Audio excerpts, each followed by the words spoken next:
Beautiful people, please consider subscribing to support our channel. Help us reach our goal of 1,000 subscribers. The asphalt shimmered under the brutal afternoon sun, waves of heat rippling up from the pavement. Jake wiped a thin layer of sweat from his brow as he stepped out of his truck, the familiar weight of exhaustion settling into his bones. 12 hours at the firehouse, responding to back-to-back calls, and all he wanted was a cold drink before heading home. He pushed open the door to the small convenience store, the cool blast of air conditioning a brief relief. Inside, a few customers milled about, grabbing snacks and drinks, chatting idly. The scent of freshly brewed coffee mixed with the faint, artificial tang of cleaning supplies. Jake made his way to the refrigerated section, pulling out a bottle of water, twisting off the cap, and taking a long, satisfying gulp. As he turned toward the register, something outside caught his attention. A black luxury SUV idled in front of the store, parked directly in the fire lane. Jake's stomach tightened. The bold red lettering on the pavement, *** fire lane, and no parking ***, might as well have been invisible. He watched as a woman stepped out of the driver's seat, her heels clicking against the pavement. She looked to be in her 40s, dressed in a pristine white blouse and expensive sunglasses perched on top of her perfectly highlighted blonde hair. A large designer purse swung from her arm as she strolled, toward the high-end boutique next door. Jake exhaled through his nose. He'd seen this type before. Entitled, oblivious, the kind of person who believed rules didn't apply to them. He moved toward the door as the woman, Karen, he decided she had to be a Karen, disappeared into the store without so much as a glance at the bright red curb she was illegally occupying. A few minutes passed. Jake paid for his drink and stepped outside, squinting against the glare. The SUV still sat there, engine humming, its glossy exterior reflecting the storefronts around it. Another car pulled up, its driver, a mother with 2 young kids, forced to park further away because of the obstruction. She shot a frustrated glance at the empty driver's seat before ushering her children toward the store. Jake sighed. He didn't have the patience for this, but he wasn't about to let it slide either. He approached the SUV and peered into the tinted window. No one inside. Then, turning toward the boutique, he pushed open the glass door. The scent of overpriced perfume and new leather flooded his senses. Karen stood near a display, lazily flipping through a rack of clothes, one hand scrolling through her phone, the other holding a plastic cup filled with iced coffee. Jake walked up beside her. "Excuse me, ma'am?" She didn't look up. "Ma'am," he said again, a little louder. Karen finally turned, giving him a brief, disinterested glance before returning her attention to her phone. "Yeah. Your car is parked in a fire lane." She sighed dramatically, tilting her head back as if the sheer inconvenience of his presence exhausted her. "I'll only be a minute." Jake kept his voice calm. "That's not the point. You can't park there. If there's an emergency." She waved a hand, cutting him off. "Look, hero, I'm not in anyone's way. If a fire truck comes, they can go around."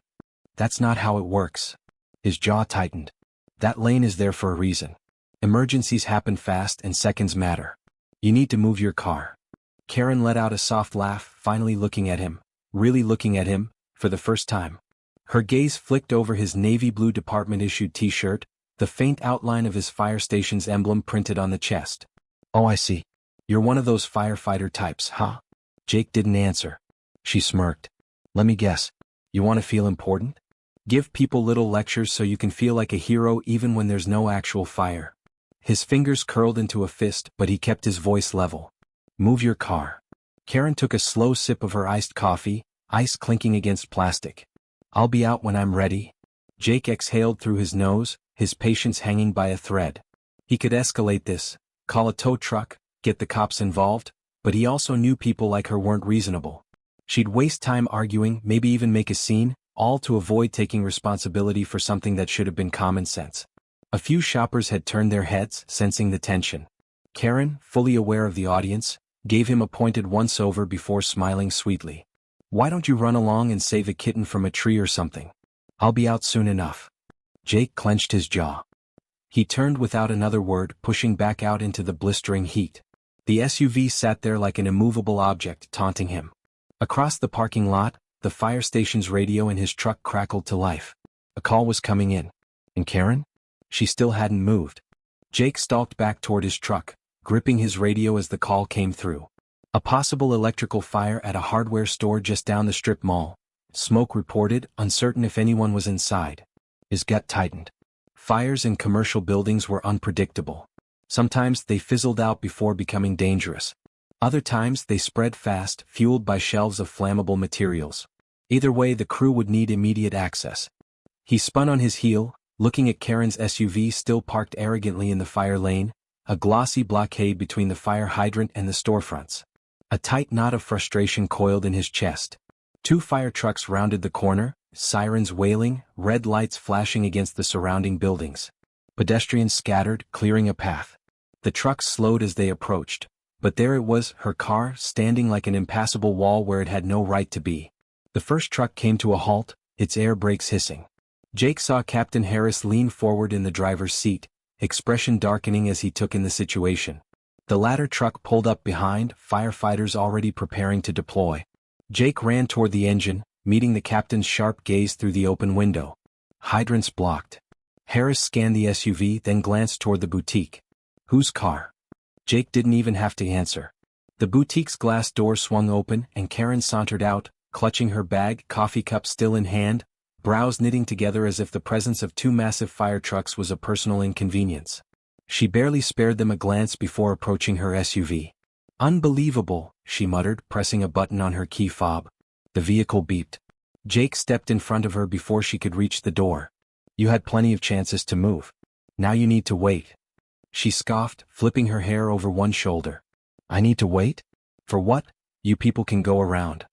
Behind him, firefighters were already rushing toward the store, pulling equipment. Smoke curled lazily from the back entrance. Time was running out. Harris climbed down from the truck, leveling her with a glare. Ma'am, you are obstructing emergency access. Karen let out a dramatic sigh, shaking her head as if she were dealing with unruly children. I was just about to move it, but then I was stopped. Her eyes flicked toward Jake, full of accusation. No time, Harris said, voice clipped. She turned to the nearest firefighter. Get the hose through. Karen's eyes widened. Wait, what? Jake didn't answer. He stepped aside just as 2 firefighters approached with the thick fire hose. Karen barely had time to sputter before the metal coupling of the hose slammed into the driver's side window. Crash. Glass exploded inward, shimmering fragments catching the sunlight before scattering across the leather seats. Karen let out a shriek, hands flying to her mouth. Oh my God. You psychos. But the firefighters didn't hesitate. They pulled the hose straight through the empty space where the window had been, threading it through the SUV's cabin like it was nothing more than an oversized obstacle. Within seconds, the line was secured, snaking out the other side toward the hydrant. Karen stood frozen, horror spreading across her face. You maniacs. Jake folded his arms, watching her meltdown unfold. He could already see bystanders pulling out their phones, recording every second of her reaction. A group of teenagers whispered excitedly, one of them already uploading the footage. The first blast of water surged through the hose, powerful and unstoppable. Karen flinched as droplets sprayed from where the hose rubbed against the car's interior. Her voice rose in sheer disbelief. I'm suing. I'm calling the police. This is destruction of property. Harris didn't even spare her a glance. Go ahead. Karen pulled out her phone, frantically tapping at the screen, but Jake could already see how this was going to play out. The second she explained why her car had been damaged, the officers would be less than sympathetic. Meanwhile, the fire crew worked fast. A team rushed inside the hardware store, disappearing through the smoky haze. Another checked the roof access, assessing whether the fire had spread through the ventilation system. Every movement was practiced, efficient, necessary. Karen, on the other hand, was utterly helpless. She stood near the wreckage of her car, aghast, spluttering threats no one took seriously. Jake let out a slow breath, the tension in his shoulders easing. The fire was being handled. The crew had the access they needed. And Karen? She was finally silent. Karen's face twisted in rage as she stared at the shattered remains of her driver's side window, glass crunching under her expensive heels. The fire hose snaked through the wreckage of her once pristine SUV, gushing life-saving water toward the smoking hardware store. She turned sharply toward Jake, her eyes blazing. You're paying for this, she spat. Asterisk asterisk all of you, asterisk asterisk. Jake didn't flinch. He'd been in burning buildings, faced collapsing ceilings, carried people out of smoke-choked rooms.